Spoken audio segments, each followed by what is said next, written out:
Second world war के पहले Japan में सुजुकी और सामुराई इन दो जमातों में संघर्ष होता था। लेकिन सेकंड वर्ल्ड वार में हिरोशिमा और नागासाकी पर जो बमबारी हुई उसके बाद में जापान का विध्वंस हुआ। विध्वंस के बाद दोनों जमातों ने विचार विमर्श किया और संघर्ष खत्म करने का फैसला किया। संघर्ष खत्म करने के बाद ही जापान विकसित हो सकता है, यही सोच उन्होंने समाज में फैला दी और उसको फॉलो किया।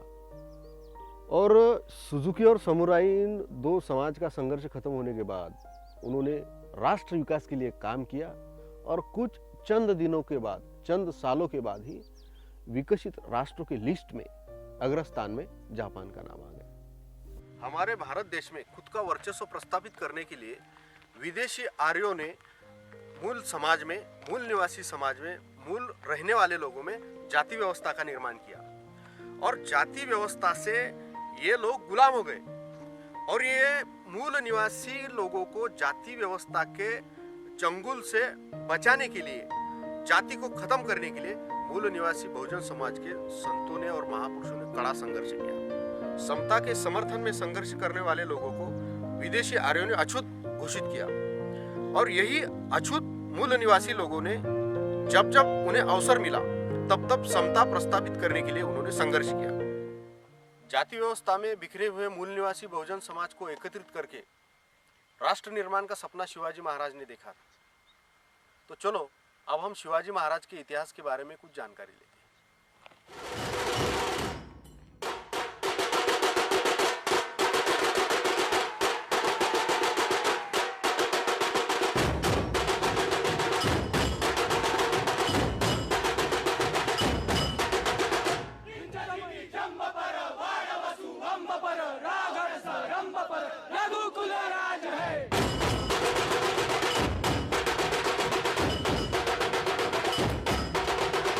शिवाजी महाराज ने महारों के महान लड़ाकू गुणों को पहचाना था और सर्वप्रथम इस जाति को लड़ाकू जातियों की श्रेणी में गिना था।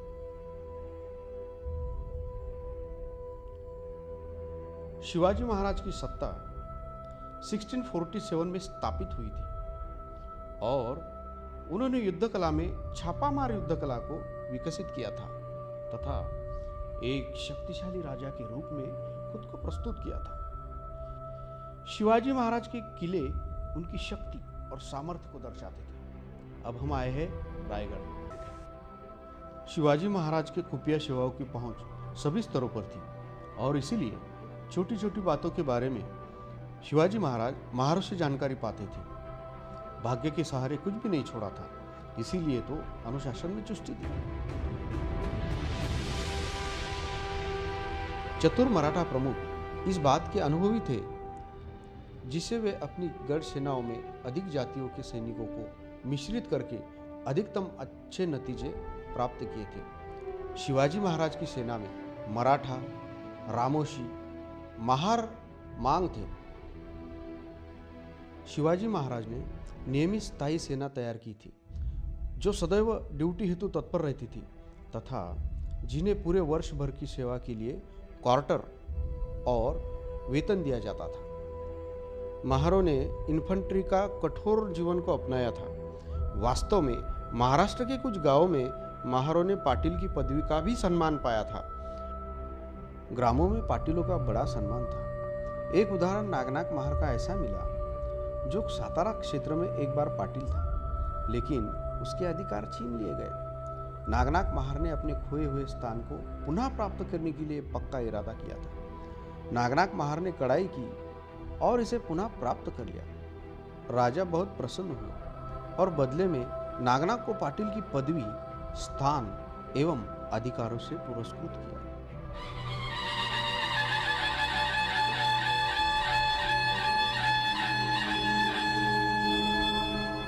पहाड़ों से घिरी हुई घने जंगलों पर महार नजर रखते थे। जंगल में से कोई किले में आता है या किले में से कोई बाहर जाता है तो इस पर भी वो ध्यान रखते थे, क्योंकि ये सूचना शिवाजी महाराज को देना बहुत ही आवश्यक था, क्योंकि आने वाली जो धोखाधड़ी भी हो सकती है उसी के लिए ये सूचना का आदान प्रदान बहुत ही जरूरी था और ये सूचना का आदान प्रदान करने के लिए शिवाजी महाराज ने मुख्यतः महारों पर वो जिम्मेदारी लगाई थी, क्योंकि महार शिवाजी महाराज की नज़र में बहुत ही ईमानदार थे। शिवाजी महाराज लगातार अपनी आसूचना प्रणालियों को दोहराकर पुनर्निरीक्षण करते थे।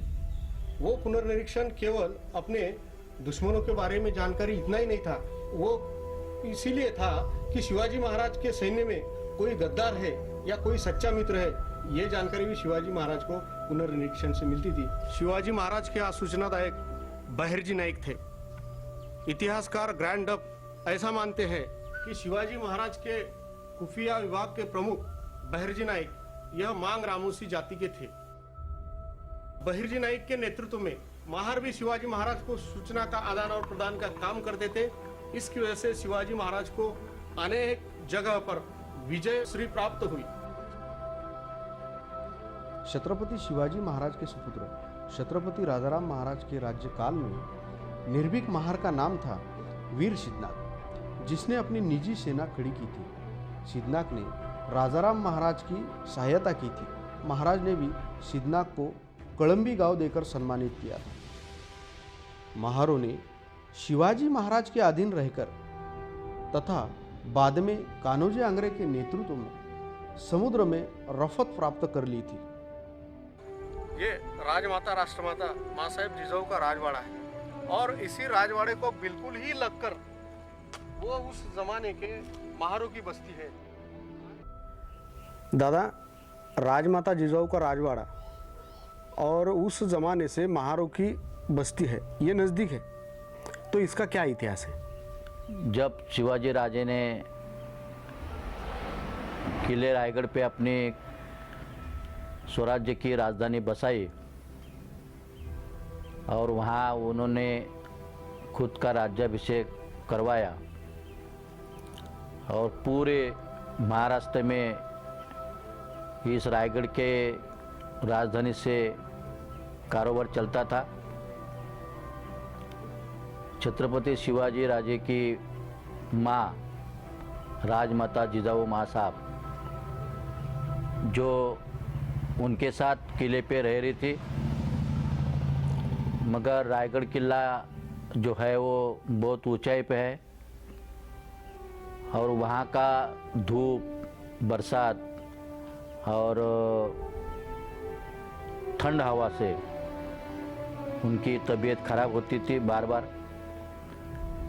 इसलिए अपने माँ के सेहत के लिए छत्रपति शिवाजी महाराज ने यहाँ पाचड़ में उनके लिए एक राजवाड़ा बनवाया और वो राजवाड़ा बनाने के बाद अपनी माँ के हिफाजत के लिए जो हमारे पूर्वज वहाँ किले पे रहते थे उनको यहाँ उनके संरक्षण के लिए पाचड़ भेजा गया, उनको बसाया गया। इसलिए हम लोग और हमारी बस्ती राजमाता जिजाऊ का जो राजवाड़ा है उनके आसपास में बसी हुई है। दादा, रायनाक महार जो कि किलेदार थे रायगढ़ किला के, तो इनके इतिहास के बारे में आप क्या जानते हो? हमारा इतिहास ऐसा है कि वैसे हमारे जो पूर्वज है वो यहाँ के नहीं है। हम लोग पूना जिला में रहते थे। जब राजा स्वराज्य की कारोबार के लिए अपने मावला को इकट्ठा कर रहे थे, उस वक्त हमारे पूर्वजों को भी उन्होंने इकट्ठा किया, यहाँ लाया गया और हम वहाँ से यहाँ रह रहे। छत्रपति शिवाजी राजे की सेवा में हमारे पूर्वजों ने बड़ा योगदान दिया है। उस वक्त जैसे सोने की कड़ा या चांदी की कड़ा देते थे या तलवार देते थे या इनामी ज़मीन देते थे, वैसे ही हम लोग को, हमारे पूर्वजों को यहाँ पे पाचड़ गांव में इनामी ज़मीन मिली है। हमारे ज़िले में पाली सुधागढ़ में है। यहाँ रायगढ़ किले के पूर्व, पश्चिम, दक्षिण भाग में हमारे इनामी ज़मीन है।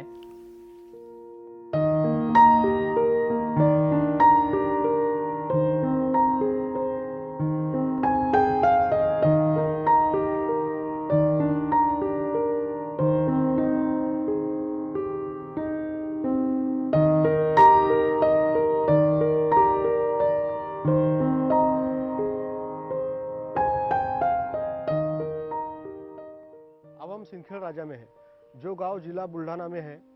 ये गांव बहुत मशहूर है। ये गांव छत्रपति शिवाजी महाराज की माँ राजमाता राष्ट्रमाता जिजाऊ और उनके जो पिताजी थे राजे लखुजीराव जाधव, इनका ये गांव है। 12 जनवरी 1598 में राजमाता राष्ट्रमाता जिजाऊ का जन्म यही स्थान पर हुआ था, इसीलिए ये स्थान पूरे महाराष्ट्र से लेकर पूरे देश में सुप्रसिद्ध है। सिंदखेड़ राजा से 40 या 45 किलोमीटर के दूरी पर एक साकरखेड़ा नाम का एक गांव है, जहां पर लिंगायत धर्म का एक बहुत ही पुराना मठ है। लिंगायत धर्म का जो तत्व है वह है स्वातंत्र्य, समता, न्याय और बंधुता। इस तरह का जो तत्व है उसका प्रभाव राजमाता राष्ट्रमाता माँ साहेब जिजाऊ और उनके जो पिताजी है लखुजीराव जाधव, उन पर हुआ होगा या वो प्रभाव हो सकता है। अब हमारे साथ में बैठे गणेश अप्पाजी वाघमारे, जो कि लिंगायत विचारधारा के अभ्यासक है, चिंतक है और वो स्वतंत्र, समता, न्याय और बंधुता इस विचारधारा पर विश्वास रखने वाले हैं और उस विचारधारा का प्रचार और प्रसार करने वाले हैं। ऐसे हम गणेश अप्पाजी वाघमारे से हम सवाल करेंगे। शिवाजी महाराज, जो महाराष्ट्र में हम जानते हैं कि शिवाजी महाराज का नाम कोई जानता नहीं, ऐसा कोई आदमी नहीं होगा।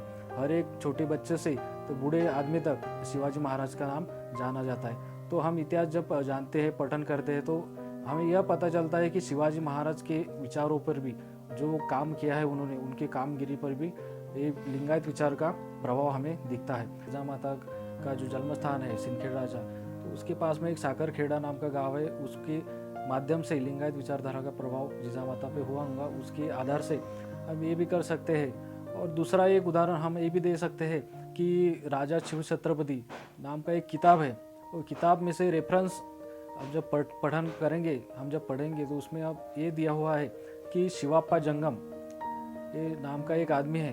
ये आदमी की नियुक्ति शिवाजी महाराज ने अपने कार्यकाल में एक धर्म प्रचारक यानी धर्म का काम करने के संदर्भ में उनकी नियुक्ति की थी। यानी एक लिंगायत समाज के आदमी को उन्होंने नियुक्ति दी। इसका अर्थ ये होता है कि उनको लिंगायत विचारधारा का प्रभाव था, लिंगायत विचारधारा वो मानते थे। इसका मतलब ऐसा है कि राजमाता राष्ट्रमाता जिजाऊ और उनके पिताजी का परिवार अस्पृश्यता और जातिवाद इनको बिल्कुल नहीं मानते थे, और इसी तरह के संस्कार राजमाता राष्ट्रमाता जिजाऊ ने शिवाजी महाराज पर उस तरह के संस्कार डाले और शिवाजी महाराज का व्यक्तिमत्व जाति विरहित समाज रचना के लिए उन्होंने तैयार किया। सातारा जिले में कोरेगांव तहसील में एक वेलंग नाम का एक गांव है, तो यही गांव दूसरे सिद्धनाथ का एक गांव है। तो सिद्धनाथ लखुजीराव जाधव के साथ में निजाम शाह के सरदार हुआ करते थे, और लखुजीराव और सिद्धनाथ इन दोनों की जो पोस्ट थी वो सेम पोस्ट थी। ऐसा कहा जाता है कि शाहजी राजे और राजमाता जिजाऊ के शादी में जजनपाल जी निंबालकर और सिद्धनाथ महार इन दोनों की बहुत बड़ी भूमिका थी। और ये दूसरे सिद्धनाथ महार का जो पोता था वो तीसरा सिद्धनाथ था, वो उसने शिवाजी महाराज को बहुत ही बड़ी मदद की थी। शिवाजी महाराज ने प्रतापगढ़ में जब अफजल खान का वध किया तो सिद्धनाथ महार की ही सेना थी, अफजल खान की सेना के साथ में उन्होंने टकराव किया और अफजल खान की सेना को हराया।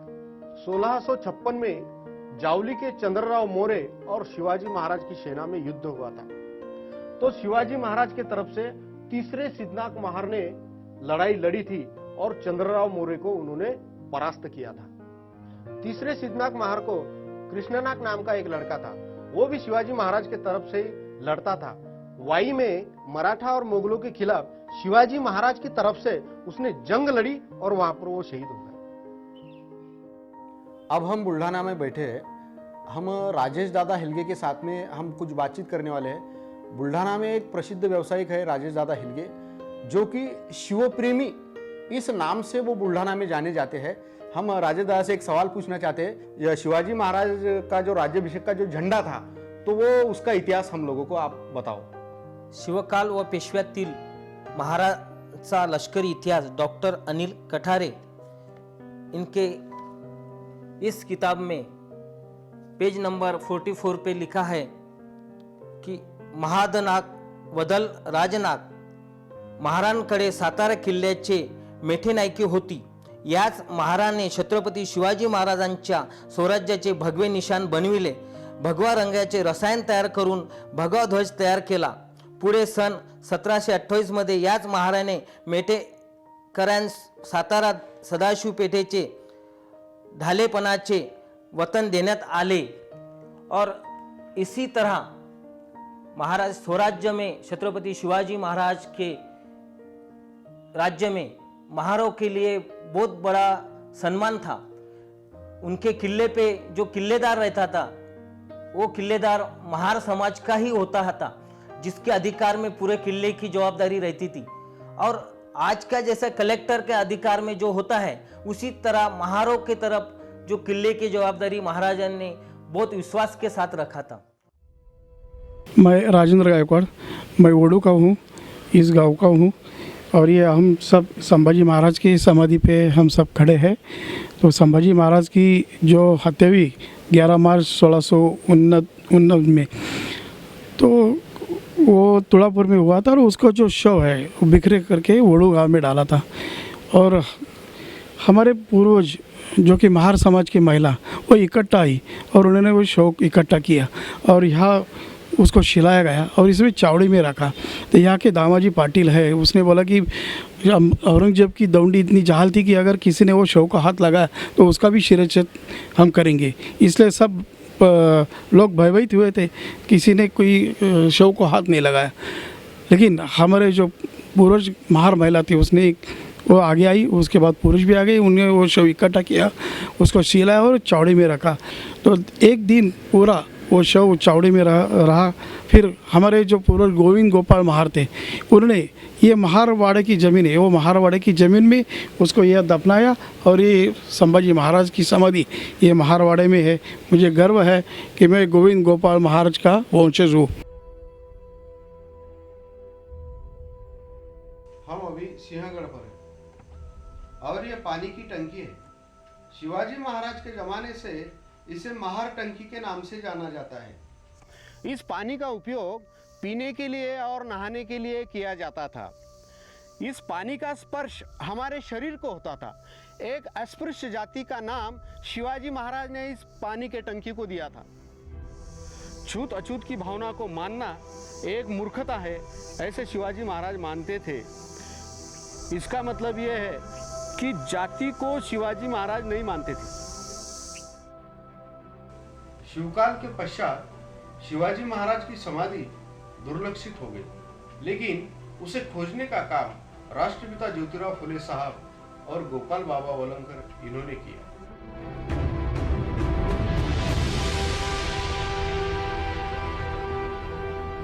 तो चलिए उनके बारे में हम कुछ जानकारी लेते हैं.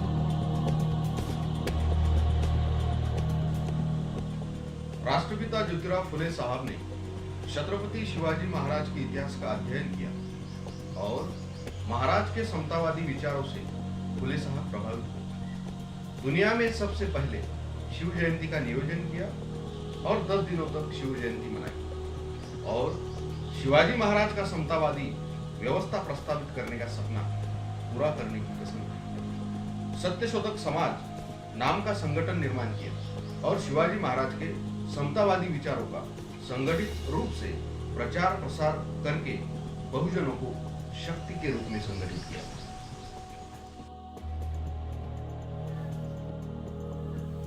हम अभी राउढल गांव में हैं, तहसील महाड़ और जिला रायगढ़.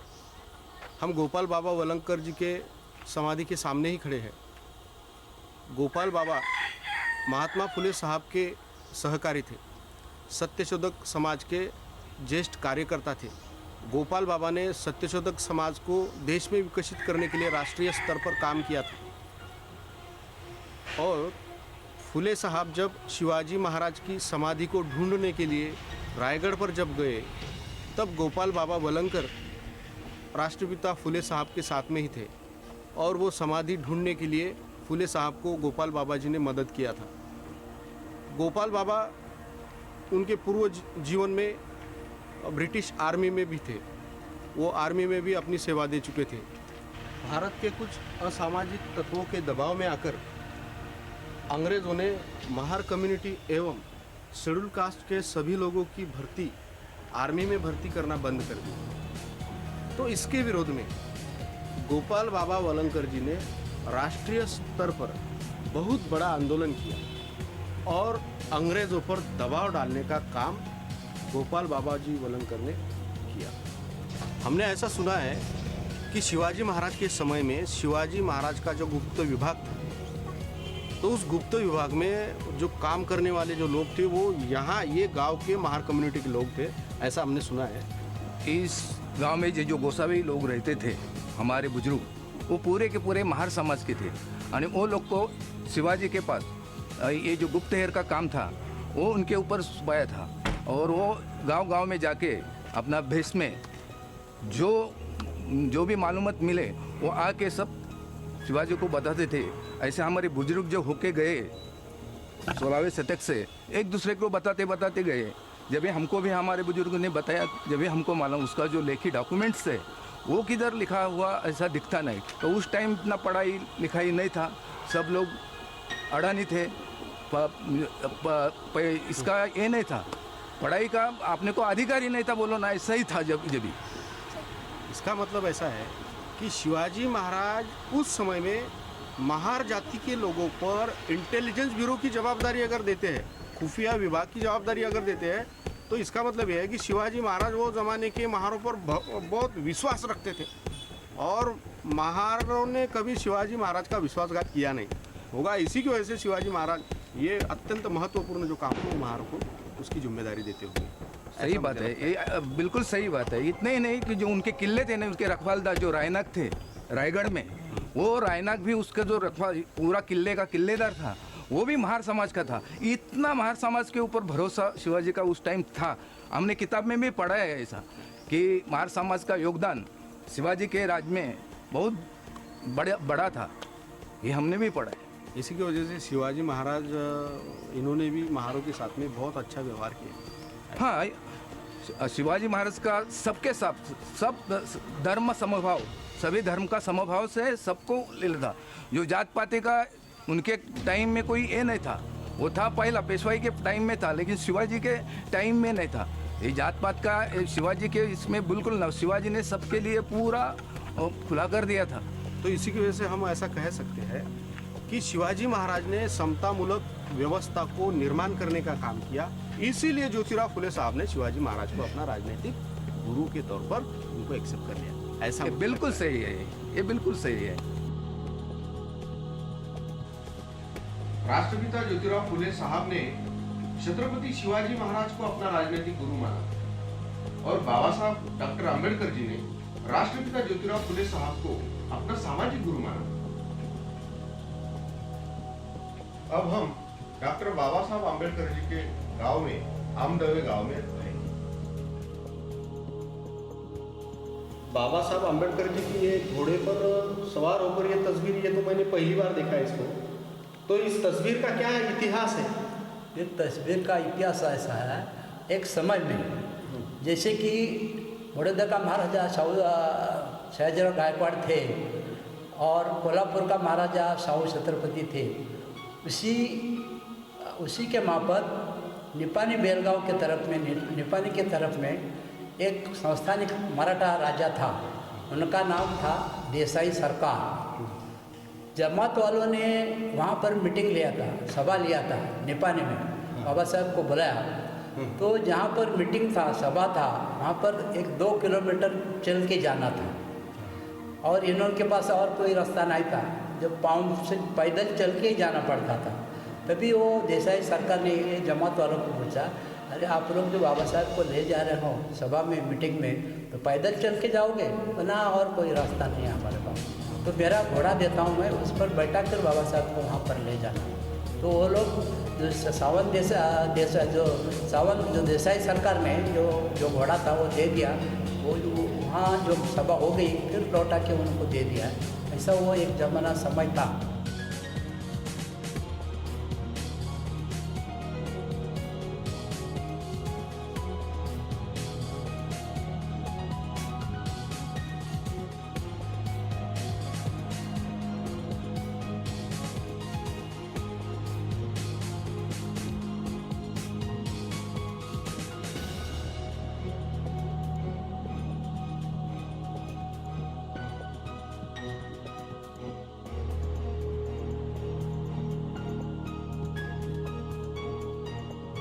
हम अभी रायगढ़ जिला के मानगांव तहसील में टोड़ नाम के गांव में हम उपस्थित है।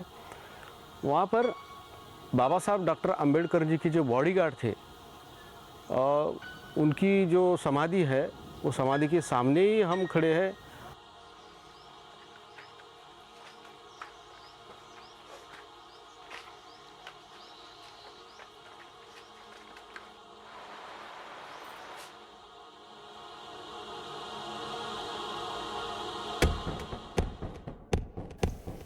बादशाह साळवे साहब ने बाबा साहब की रक्षा करते समय वो किस तरह से रक्षा की, इसकी कुछ बातें उदाहरण के तौर पर आप बताओ। साहेबांचा बगीचा आहे बॉम्बेमध्ये, तर त्या ठिकाणी बाबासाहेबांनी अशी एक मीटिंग घेतली होती आपल्या लोकांची, आणि त्या मीटिंगला बाबासाहेब पोचू नयेत म्हणून इतर समाजांनी त्यांना अडथळा आणला। बॉम्बेला आपले व्हीटी म्हणजे आता छत्रपती जे रेल्वे स्टेशन आहे बोरीबंदरला, त्या ठिकाणी त्यांना म्हणजे झाडं अशी आडवी करून ठेवली होती, आणि बाबासाहेबांची तिथं गाडी आडली, पुढे जाता येत नाही, रोड ब्लॉक केला, आणि दगडं वगैरे हे ते सगळं मारामार एक करण्याचा त्यांचा टाईम आला होता। आणि त्यावेळेला बाबा बोलले की कुणी काय म्हणजे गाडी होती बाबासाहेबांची, आणि बाबासाहेबांच्या बाजूला बादशाह साहेब बसले होते। त्यांनी म्हणाले बाबा तुम्ही बाहेर येऊ नका, हा प्रसंग फार वेगळा आहे, मी बघतो काय असेल ते। तर त्यांनी एवढी अशी फांदी होती झाडाची, म्हणजे आडवी रोडवर घातलेली ती फांदी अशी उचलली हाताने, तर डाव्या हाताने अशी उचलली आणि बाजूला गेली, तर याच्याबरोबर लागण्यात काही अर्थ नाही, ते समजून गेले, घाबरले की अर्थ नाही। त्यावेळेला गाडी पास म्हणजे तिथून अशी पुढं ब्लॉक झालेला रोड पुढं पास होऊन बाहेर गेले। त्यावेळेला यांनी चॅलेंज दिला की खरे स्वतःच्या बापाच्या थेंबाचे असाल तर खाली उतरायचं आता इथं आमच्या सामने। त्यावेळेला कोणी खाली उतरले नाही।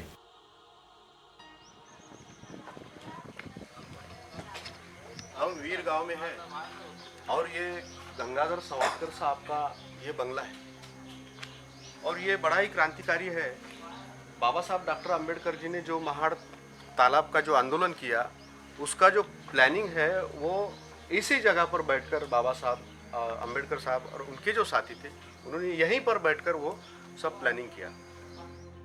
और ये जो गंगाधर सावरकर साहब है, ये बहुत बड़े हस्ती थे। ये अंग्रेज़ों के आर्मी में थे, महार कम्युनिटी से थे। जो फर्स्ट वर्ल्ड वार जो चला 1917 में, तो तुर्कस्तान में जो घमासान युद्ध हुआ, उस युद्धों में बड़ी ही वीरता के साथ में उन्होंने दुश्मनों के साथ जंग लड़ा और वहाँ पर वो शहीद हो गए।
चौधार तालाब के आंदोलन में बाबा साहब ने कहा था कि ये जो संघर्ष है ये पानी पीने का संघर्ष नहीं, तो ये हमारे हक और अधिकार हासिल करने का ये संघर्ष है।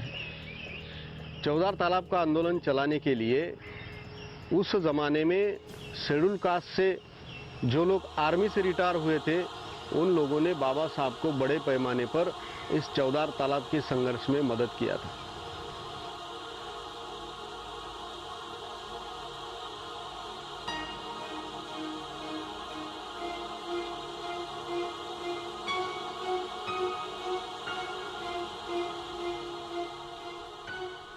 मनुस्मृति एक ब्राह्मणिकल सिस्टम को कार्यान्वित और संरक्षित करने वाला ग्रंथ था। बाबा साहब ने 25 दिसंबर 1927 में महाड़ इस गांव में इस ग्रंथ को जलाया। जिस जगह पर मनुस्मृति का दहन किया उस जगह पर आज यह क्रांति स्तंभ है। बाबा साहब यह मानते थे कि इस ग्रंथ के आधार पर ही शिवाजी महाराज का अपमान हुआ और इसी ग्रंथ के आधार पर राजर्षि शाहू महाराज को शूद्र कहा गया। समस्त स्त्री जाति और ओबीसी समाज को इसी ग्रंथ ने अधिकार वंचित किया। शूद्र अर्थात आज के ओबीसी है। इस ग्रंथ ने मूल निवासी बहुजन समाज को शिक्षण से वंचित किया, आर्थिक विकास से वंचित किया और शस्त्र धारण करने से वंचित किया। वेदों को कोई ओबीसी अर्थात शूद्र सुनता है तो उसके कान में उबाला हुआ शीशा डालो। ओबीसी वेद पठन करता है तो उसी की जबान काटो। वह वेदों को देखता है तो उसकी आंखें निकालो। ऐसे आदेश मनुस्मृति में है। मनुस्मृति स्त्रियों को एक उपभोगीय वस्तु समझती है। मनुस्मृति यह ग्रंथ मानव अधिकार के विरोध में है, इसीलिए बाबा साहब अम्बेडकर जी ने उसको जलाया।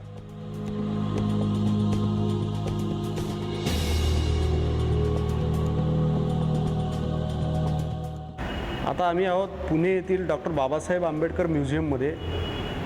या म्युझियममध्ये खांबे साहेबांनी महार रेजिमेंटच्या संदर्भात परत एक म्युझियम तयार केलं। तर त्या म्युझियमच्या संदर्भात आम्ही खांबे साहेबांना काही प्रश्न विचारणार आहोत। 1880च्या लढाईमध्ये जहागीरदारी मिळालेले सुभेदार भातनकर सर, की ज्यांना शमशेर बहादर म्हणून ही पदवीसुद्धा इंग्रजांनी दिली होती, तर त्यांची स्वाभिमानाची जी गोष्ट सर तुम्हाला माहीत आहे, तर ती गोष्ट आता सगळ्या लोकांना माहीत झाली पाहिजे। त्याबद्दल ती गोष्ट एकदा आम्हाला ऐकवा प्लीज। सुभेदार भातनकर यांच्याबद्दल जे पूर्वीचे त्यांच्या सहवासातले लोक जे काही सांगतात त्याबद्दल जे काही मी ऐकलेलं आहे त्याबद्दल मी थोडक्यात सांगू इच्छितो की ते किती स्वाभिमानी आपले लोक होते।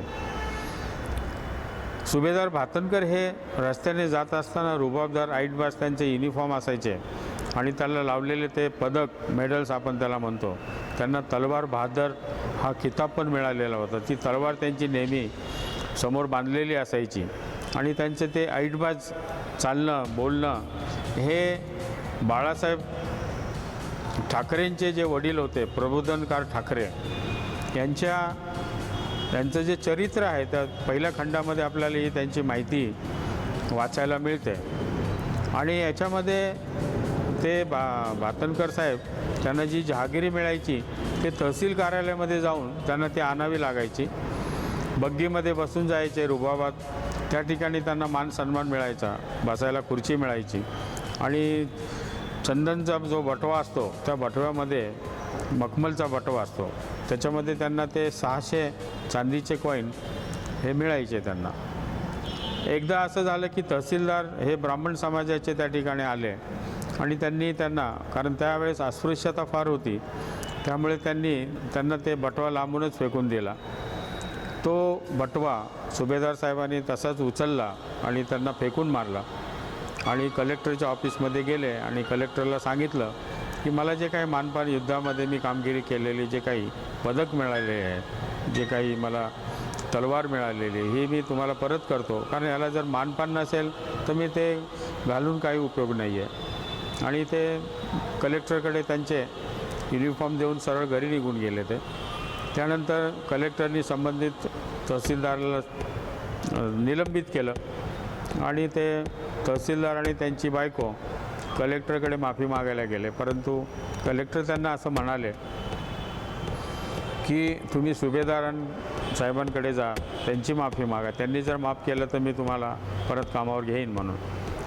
आणि ते दोघं नवरा बायको सुभेदारवाड्यात सुभेदार भातनकर साहेबांना भेटायला गेले, तेव्हा सुभेदार साहेबांनी त्यांना सांगितलं की हे जे काही घडलेलं आहे हे या पुढे येणारी पिढी त्यांनी हे करू नये, त्यासाठी त्यांना धडा मनामध्ये असावा, त्यांनी याच्यातून धडा घ्यावा, म्हणून मी तुम्हाला माफ करत नाही म्हणले. आणि त्यांनी त्यांना माफ केलं नाही आणि ते निलंबित आणि पुढे त्यांना कामावरून काढून टाकण्यात आलं. असे हे स्वाभिमानी पूर्वीचे आपले लोक होऊन गेलेले आहेत. त्याच्यात हे सुभेदार भातनकरांच्या प्रयत्नातून पण शिवराम जानबा कांबळे आणि सुभेदार भातनकर यांनी त्या काळामध्ये त्यावेळच्या गव्हर्नरांना पत्र लिहून स्वतंत्र महार बटालियन असावे म्हणून खूप प्रयत्न केलेले आहेत. सर, झंगडच्या लढाईमध्ये 47-48च्या लढाईमध्ये राऊ कांबळे यांनी जो भीम पराक्रम गाजवला, तर त्या पराक्रमाबद्दल तुम्हाला माहीत असलेली माहिती सांगा. हा महार रेजिमेंटच्या हा इतिहास जर आपण पाहिला तर त्याच्यामध्ये 47ची जी लढाई झाली, पाकिस्तानी सैनिकांनी पठाणांच्या बरोबरीने सहाय्याने आपल्या काश्मीर हस्तगत करण्याचा प्रयत्न केला. त्या काळामध्ये झांगर क्षेत्र आहे जे, त्या क्षेत्रामध्ये हवालदार राऊ कांबळे हे कार्यरत असताना त्यांच्या बंकरमधले इतर लोक जखमी झाले, काही शहीद झाले आणि शेवटी ते मशीन गन हे राऊ कांबळ्यांना स्वतः ते हाताळावं लागलं. असं करत असताना त्यांनी अनेक पठाणांना वेध घेतला. त्याच्यामध्ये ते मशीन गन चालवत असताना एक पठाण त्यांच्या बंकरमध्ये पाठीमागून शिरला आणि त्यांनी राऊ कांबळेंची मान उडवली. मान उडून एका बाजूला पडली, तरी देखील राऊ कांबळेंचं मशीन गनवर त्यांनी जे काय हात त्यांचे सुटले नाही आणि मशीन गन चालू होतं. अशा परिस्थितीत त्यांनी 100-150 लोक मारलेले आहेत. असा पराक्रम मला वाटतं की जगातल्या कुठल्याही लष्करी इतिहासामध्ये घडलेला नाही. केवळ महार या जातीचे राऊ कांबळे असल्यामुळे कदाचित असं मला वाटतं की त्याचं विशेष प्रसिद्धी मिळालेली नाही आहे. आता त्यांना एखादं शौर्यपदक का देण्यात आलं नाही? तेव्हा महार रेजिमेंटच्या वरिष्ठ अधिकाऱ्यांशी मी जेव्हा चर्चा केली तेव्हा त्यांनी असं सांगितलं की आखो देखा हाल हा प्लाटून कमांडंट लिहत असतो. युद्धामध्ये जेव्हा युद्ध चालू असतं त्यावेळेस तिथं लिहिणारं कोणीच नव्हतं, कारण सगळे शहीद झालेले होते. आणि राऊ कांबळे ज्या भागामध्ये लढले त्यांनी अद्वितीय पराक्रम केला, परंतु ते क्षेत्र आपण हरलो शत्रू पक्षाला, त्याच्यामुळे त्यांना कुठल्याच प्रकारचं मेडल देण्यात आलेलं नाही आहे. त्यानंतर गोविंद कांबळे 1962ची लढाई. गोविंद कांबळे हे ज्या क्षेत्रामध्ये लढत असताना चीनचं फार मोठं सैन्य, अफाट सैन्य होतं आणि अशा ह्याच्यामध्ये आपल्या एका बटालियनला वाचवणं फार महत्त्वाचं होतं. त्या ठिकाणी शत्रू पक्षाचं वरचढ हे असल्यामुळे गोविंद कांबळेंनी असा निर्णय घेतला की ही बटालियन आपण सुरक्षित ठिकाणी हे करू. तेव्हा ती बटालियन सुरक्षित ठिकाणी गेल्यानंतर त्यांनी काही सिग्नल दिला, त्यानंतर त्यांनी त्यांचे प्राण सोडलेले आहेत. त्यांना अनेक गोळ्या लागल्या होत्या आणि त्या ह्याच्यात राऊ कांबळेंना वीरचक्र भारताकडून वीरचक्र देण्यात आलेलं आहे. अब हम बैठे हैं महावीर चक्र विजेता कृष्णाजी सोनवणे साहब के घर पर बैठे हैं. साथ में मालिनी ताई और रमेश दादा हैं. अब हम रमेश दादा से सवाल पूछना चाहते हैं कि रमेश दादा, कृष्णाजी सोनवणे साहब के फैमिली के बारे में हम लोग इन्फॉर्मेशन लेना चाहते हैं. प्लीज़ उनके फैमिली के बारे में आप बताओ. कृष्णा सयाजी सोनवणे, ये गांव उनका कुड़पन, पोलादपुर तालुका में गांव उनका कुड़पन. उस गांव के छोटे से इसमें रहने वाले थे. वहाँ उन्होंने पढ़ाई लिखाई कुछ नहीं की. गांव बड़े होने के बाद 14-15 साल के थे जब बम्बई गए. बम्बई जाने के बाद मिल में काम कर रहे थे. ऐसे ही भर्ती लगी थी गुलाबा में और वो खड़े हो गए. 5 तक पढ़े हैं बम्बई जाके. उसके बाद उन्होंने वहाँ भर्ती में वो खड़े रहे. तबियत से सब तगड़े थे, इसलिए उनको तुरंत मिलिट्री में भर्ती किया गया. उसके बाद वो मिलिट्री में रहे. फर्स्ट महार मशीन गन चे महावीर चक्र विजेते जवान कृष्णाजी सोनवणे साहेब यांच्या जीवनावर आधारित एक धडा वर्ग 6च्या पुस्तकामध्ये होता, तर त्या धड्याबद्दल आपल्याला मालिनीताई आता थोडक्यामध्ये माहिती सांगणार आहे. ताई, त्या पुस्तकामध्ये असलेल्या धड्याबद्दल माहिती. 1948 फेब्रुवारी महिन्यातील कडक थंडीचे दिवस होते. एके दिवशी अगदी पहाटे कंपनी कमांडरचा फोन आला. हॅलो, कोण? नाईक सोनावणे. हां बोला. कंपनी कमांडर बोलतो. नौशेरावरती 3 बाजूनी हमला येत आहे, हुशार रहा. हमला करणारा पुढच्या मैदानातून येऊन द्या, मग मशीनचा पट्टा सोडा. दण दण दण. एक तोफेचा गोळा जवळ फुटला.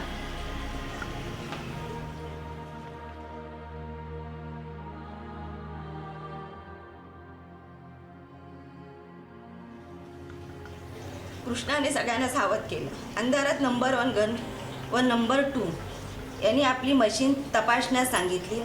तिच्यात पाणी भरले. कडक ताप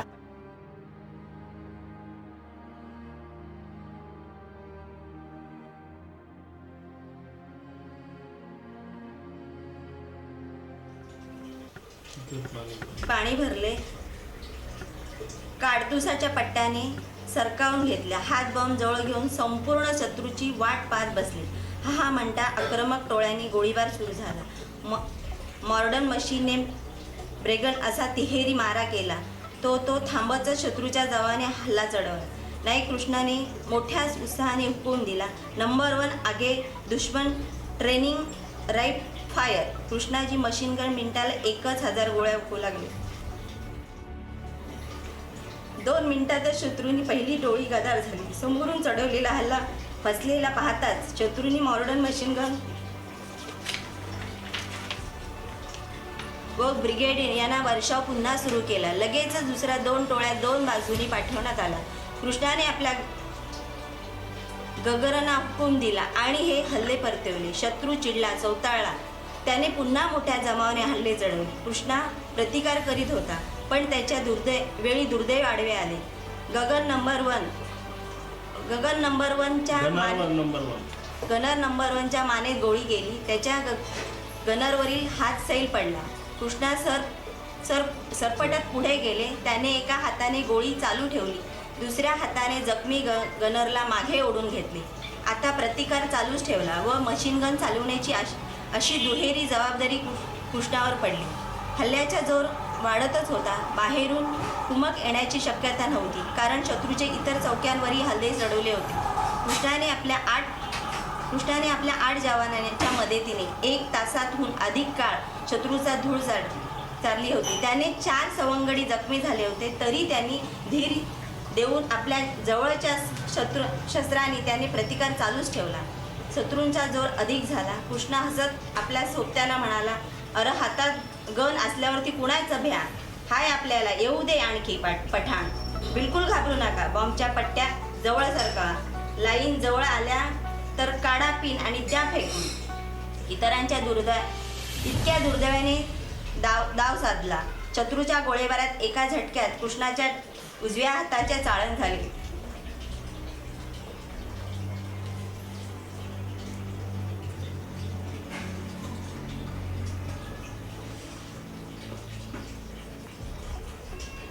उजव्या हाताची चाळण केली. तो हात निकामी झाला, पण कृष्णा तसूभर मागे हटले नाही. त्यांनी डाव्या हाताने मशीन चालूच ठेवली. त्यांचे धैर्य पाहून त्यांच्या जोडीदाराने चेव चढला आणि प्रतिकार पराकाष्ट केला. कृष्णाने मशीगन फेकल्याशिवाय ती चौकी ताब्यात येणार नाही हे शत्रूच्या म्होरक्याने हेरले. त्याने सर्व शत्रूंच्या गोळीबार मशीनगन केंद्रित केला. ती फुटली, बंद पडली. आता शत्रूने जोरदार हल्ला चढवला. कृष्णाने आपल्या सोबत्यानं हातबॉम्ब तयार ठेवण्यास हुकूम दिला. शत्रू जवळ येऊ लागला, अधिक जवळ आला. सर्वांनी बॉम्ब फेकले आणि क्षणात दणका उडवला. हल्ला संपला. चौकीभोवती हल्लेखोराने 700 मुर्दे मोजण्यात आले.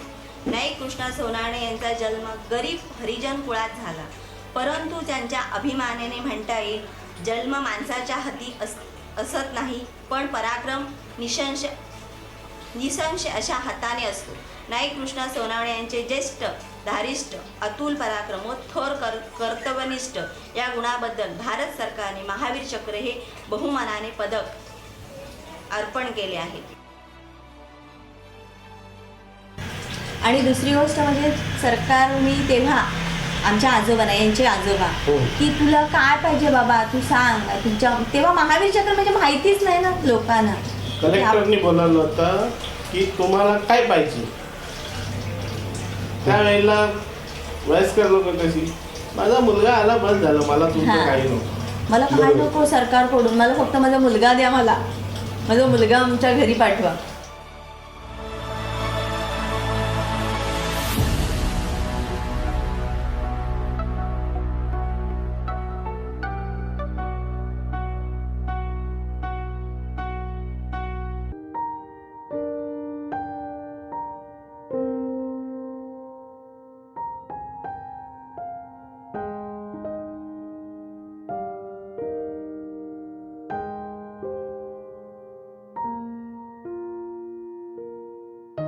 हमारे पूर्वज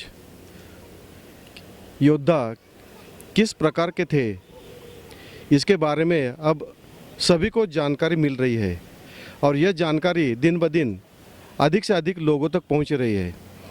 और वो इतने लड़वैये थे, निर्भीक. हाँ, ये जो शब्द प्रयोग है कि वो किसी से भी डरते नहीं थे और न केवल अपने बल्कि बहुजन समाज के हित में उन्होंने शिवाजी राजा के स्वराज्य के लिए जो काम किया है वो इतना महान और इतना बड़ा कार्य है कि जिसके लिए बहुजन समाज को, अखिल बहुजन समाज को उनका ऋणी होना चाहिए. अब सिद्धनाथ जी के बारे में हम जितनी भी बातें करें उतनी कम है. उनके बारे में एक किताब का कार्य आरंभ हुआ है और जल्द ही एक किताब हिंदी, मराठी और अंग्रेजी की भाषा में आप सभी तक पहुंच जाएगी. तो उसे में आज तक के उनके वंशजों के साथ सिद्धनाथ जी के पूरे कार्य के बारे में आपको जानकारी प्राप्त हो जाएगी.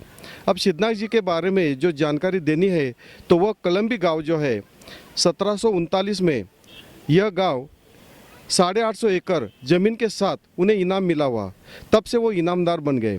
अब ये कलम्बी कहाँ पर है तो मिरज पंढरपुर रोड के पास में 10 किलोमीटर पर यह कलम्बी नाम का गांव है और वह उनका गांव है, इनाम प्राप्त हुआ गांव है. और यह सिद्धनाथ जी जो है वो 1795 के खरड़ा के लड़ाई में भी उन्होंने जो कार्य किया है वो इतना महान और इतना बड़ा है कि जिसके बारे में आपके रोंगटे खड़े हो जाएंगे. अब सिद्धनाथ जी के बारे में जानना है तो केवल 5-10 मिनट के साथ में हम उनके साथ न्याय नहीं कर पाएंगे, क्योंकि सिद्धनाथ जी जो है उनका कार्य, उनको जानने के लिए हमें एक बहुत बड़ा ग्रंथ उपलब्ध होना चाहिए और जिसका कार्य आरंभ हो चुका है.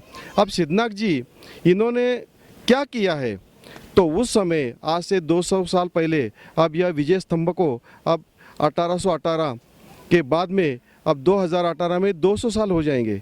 तो इसके साथ ये 200 साल के पहले जो हालात थे आज भी वही हालात है और इन हालातों को चेंज करना चाहिए, इनको बदलना है. तो हमें एक साथ बहुजन समाज को एक साथ मिलजुल कर कंधे से कंधा मिलाकर कार्य करना होगा और तभी हम अपने ऊपर होने वाले अन्याय अत्याचार से मुक्ति पाएंगे. आज दुनिया में क्या हो रहा है हमें उसे लेना देना नहीं है, लेकिन हमें हर एक को, बहुजन समाज के हर एक को कंधे से कंधा मिलाकर इस देश को और मजबूत करना है. जय भारत. अब हमारे साथ में बहुजनवादी विचारवंत रूपराव जी नाटेकर सर, जिन्होंने बहुत अच्छी तरह से बहुजनवादी विचारधारा का अभ्यास किया है, जाति संघर्ष का अभ्यास किया है, रिवॉल्यूशन एंड काउंटर रिवॉल्यूशन, इस तरह के किताबों का बहुत अच्छी तरह से अध्ययन किया है. हम उनसे सवाल पूछना चाहते हैं कि बाबा साहब रूपराव जी नाटेकर सर, बाबा साहब डॉक्टर अंबेडकर जी के आंदोलन में मातंग समाज का क्या योगदान था और किस तरह से उन्होंने बाबा साहब को मदद किया? डॉक्टर बाबा साहब अंबेडकर हमारे नेता है. ये बात कहने के लिए जो मातंग समाज के व्यक्तियों ने टेलीग्राम्स किए थे वो सब गरीब थे. मातंग समाज तब भी गरीब था, आज भी गरीब है, लेकिन उन लोगों ने इस बात का इम्पोर्टेंस समझते हुए जो टेलीग्राम्स किए उसके लिए उन्होंने खुद के बैल बेचे, किसी ने अपनी बकरियां बेची, यहाँ तक कि घर के जो सामान था वो सामान गिरवी रखा. लेकिन उन्होंने, डॉक्टर बाबा साहब अम्बेडकर हमारे नेता है, ये बात प्रूव करने के लिए अंग्रेज़ों के लिए अपनी तारे भेजे. डॉक्टर बाबा साहब अम्बेडकर के मूवमेंट में मातंग समाज का योगदान बहुत बड़ा है. डॉक्टर बाबा साहब आम्बेडकर का समता सैनिक दल का जो कमांडर था खिल्लारे नाम का, वो मातंग समाज में से था। डॉक्टर बाबा साहब आम्बेडकर का जो ड्राइवर था वो मातंग था। महाड़ के 14 तले के संग्राम के वक्त जो सत्याग्रह हुआ, उस सत्याग्रह में बहुत बड़े पैमाने पे मातंग समाज ने अपना हिस्सा लिया था। वहाँ पे जो सभा हुई थी, उस सभा को संबोधित करने के लिए जो महिलाएं थी, तो उनमें से एक मातंग स्त्री ने भी वहाँ अपने अपना भाषण दिया था। और उसी सत्याग्रह में डॉक्टर बाबा साहब आम्बेडकर ने मनुस्मृति का दहन किया था। उसी सत्याग्रह में डॉक्टर बाबा साहब आम्बेडकर के ऊपर हमला हुआ था।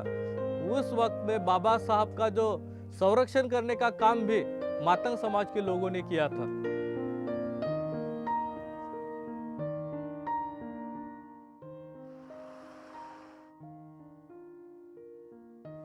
समता के लिए हजारों सालों से प्यासे लोगों ने समता प्रस्थापित करने के लिए आंदोलन किए, और ये सब आंदोलन केवल मात्र आत्मसम्मान के लिए था। वार फॉर सेल्फ रिस्पेक्ट